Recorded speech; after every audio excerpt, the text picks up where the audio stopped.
the BMW, Andy Rouse in the Sierra Cosworth, but Phil Dowsett is waiting handily. Steve Ryder sets the scene for the championship climax. The 1988 touring car scene hasn't only been Rouse against Sittner for the British title, but Rouse against Soper for supremacy among the Class A runners. Neck and neck at Brands Hatch, but Steve Soper's victory against Rouse at Thruxton earlier in the year was a severe blow to his hopes of another British championship.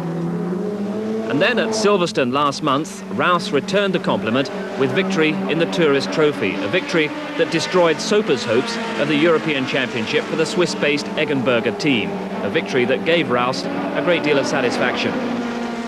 It's been an interesting challenge for sure, and one that we relish really, because the Eggenberger team are the official Ford factory-backed team. They're financed by Ford Motor Company and they've got Ford engineers behind them. So, you know, a big challenge for us as a private team to race against the works team and beat them. Well, is there a great personal rivalry between you and Steve? There is, yeah. We've always been towards the forefront of the touring car drivers in England and maybe in Europe as well, I suppose. Steve's raced mainly in Europe, whereas I've sort of concentrated on England a little bit. So we've not come together to race against each other very much, particularly in latter years. A little bit like Cram and Co. You know, they're never together at the same time. And so when we have raced against each other, of course, it's always been a good race because there's never very much to choose between the performance of Steve's car and mine, and you know, the driver ability is probably on pretty much of a level. So always guaranteed some fireworks when we get together. The rivalry between the blue and white Sierra and the black and red Sierra has been thrilling to watch, but it certainly cost Ford the European Championship. And if Soper beats Rouse at Donington, it could cost them the British title. Surely a case for manufacturers' team orders to make sure that Ford have something to celebrate at the end of the season. I think it's a thing we forget. We get very inward-looking in motorsport. There are people here today that have paid to watch a race. It'd be quite immoral for us to try and say, would you slow down or you do this? They want to see a race. If they want to see a fixed event, they can go and watch wrestling. Infighting at Ford means Frank Sittner leads the championship in his Class B BMW. And here in the penultimate British round at Donington, Sittner must win his class to maintain that advantage. And that means outpacing Roland Ratzenberger, the only man to beat him this season. Sittner against Ratzenberger, Rouse against Soper. Murray Walker is the commentator. In the front row, the two top men in practice, both well inside the lap record, Steve Soper and Andy Rouse. And away they go for 20 laps. Soper's leading away, but look at Chris Hodgetts in the red Sierra. He's come through into second place from the third row on the grid. Andy Rouse is behind him. Now we're in car with Andy Rouse going round Redgate. Chris Hodgetts ahead. And ahead of him it's Steve Soper. Now into the Craner curves at 120 miles an hour. Soper, Hodgetts, Rouse, and behind Andy Rouse, there he is, Mike Newman, and behind Newman is Graham Good. Now, up from Starkey's, 100 miles an hour, up towards McLean's, the right-hander. Steve Soper in the red and black Ford Sierra, Chris Hodgetts behind him, then Andy Rouse, then Newman, Good. Now up to Coppice, third gear, 90 miles an hour.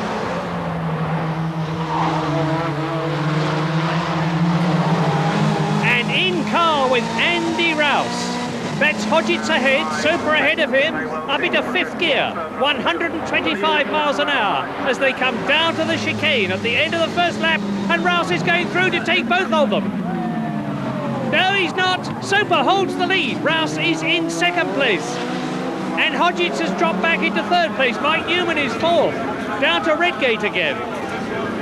Steve Soper then, that's the man to beat, and Andy Rouse means to beat him. Chris Hodgetts is taking a look as they go into the right-hander. Soper, Rouse, Hodgetts. Now we're with Soper leading the race. This is the Eggenberger Ford Sierra. And Steve Soper now is through the Craner curves, 120 miles an hour, down to the old hairpin. Third gear, 80 miles an hour. Accelerating up towards Starkey's now, underneath Starkey's Bridge. Now up to McLean's. The first three have got a bit of a gap between them and Mike Newman, but he's holding on well. There he is in the Ford Sierra, up into Coppice. Now, this is where Andy Rouse took second place on the previous lap. Can he take Steve Soper in first place on this one? Hodgetts raises the dust. Hodgetts just clips the edge of the circuit, down to the chicane.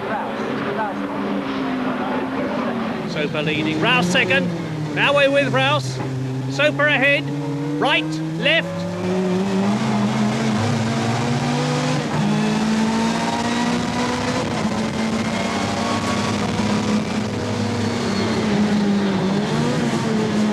This is a battle of the Titans, because Soper, Rouse and Hodgetts between them have won 7 British Championships. Andy Rouse 4 times, Steve Soper in the lead there once, and Chris Hodgetts just behind Rouse, twice the British champion, 87 and 86. Now, Andy Rouse sizing up where Soper is going, watching his turning points, and behind them, that's Andrew Jeffrey going off in the Gulf. Andrew Jeffrey going off, regaining the circuit. And meantime, up at McLean's, the battle is still fast and furious at the front. Soper, Rouse and Hodgetts. Now, Rouse and Hodgetts, their cars are both prepared by their own race businesses. Steve Soper is in the Eggenberger semi-works car. And they all produce over 500 horsepower. This is the chicane. It's second gear, it's about 75 miles an hour. And less than 3 seconds behind them, there is Mike Newman in the red, white and blue car. Guy Edwards is up into 5th place. Down to 6th goes Graham Good. Into the right-hander at Redgate go the leaders. Soper, Rouse, Hodgetts. Now, ahead of Andy Rouse, and we're riding with him, is Steve Soper. Rouse has beaten Soper this year at Brands Hatch and in the TT. He was beaten by Soper at Thruxton. And Soper looks to me as though he's pulling away just a little bit. Is he going to make it 2-all? 2 victories for Soper, 2 victories for Rouse. Well, it looks like it. Soper leads, Rouse second, Hodgetts third, Newman in 4th place, then Edwards. There he is, Guy Edwards in 5th position, and look at the battle for 6th. Carl Jones, Graham Good and Tim Harvey. And Harvey goes through to 7th place at Coppice. So Harvey has taken Good. And at the chicane, Andy Rouse is really challenging Steve Soper now. He's trying to pressurise the Englishman in front of him into making a mistake as they go down to Redgate. They're doing about 120 miles an hour as they approach the right-hander. And Chris Hodgetts holding on marvellously, just keeping a watching brief. Rouse. Now, Andy Rouse is really pushing Soper. He's going up alongside him. He's going to try and go through on the right-hander. Soper's holding on. He's got the inside line and he retains the lead. They're doing about 120 miles an hour here. What a wonderful scrap between 2 really clean fighting men at the front. Neither giving the other a quarter of an inch. And it's anybody's race at the moment, and Chris Hodgetts is still there in 3rd position.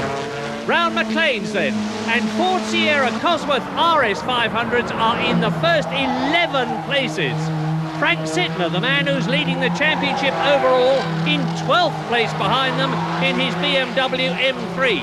Now, watch Andy Rouse's gear changes and listen to the Cosworth. He's in 5th gear, now 4th.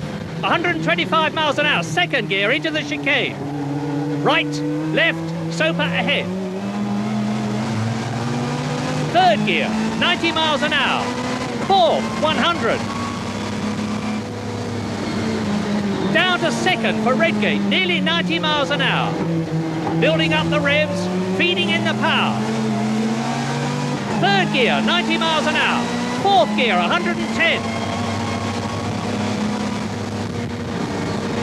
And building. 120, down to 3rd for the old hairpin.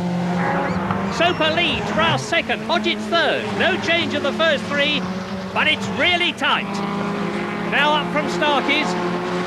Rouse is pushing, Soper leads, Rouse 2nd, Hodgetts 3rd, Newman 4th, Guy Edwards 5th and Carl Jones 6th. And it looks to me as though Steve Soper has got the measure of Andy Rouse. They're just about equal on power. There's nothing in it as far as handling is concerned. They're both using the same type of Pirelli tyre, and they're very evenly matched as drivers. What a race! Rouse closes right up at the chicane. But Soper's got the advantage. But very soon, Steve Soper will be coming up to lap tail-enders, and that could cause a problem. Now, watch Soper's line at Redgate. Andy Rouse, cool as a cucumber. And behind them, a terrific scrap for 9th and 10th places. Here it is. Jerry Marnie on the right. Bristow on the left. Bristow clips the curve. Marnie runs wide and he's off. Across the grass. Is he going to go off? He's regained the circuit beautifully. Where's Bristow? There he is, coming up on the right. So it's still Bristow 9th and Marnie 10th down to Redgate.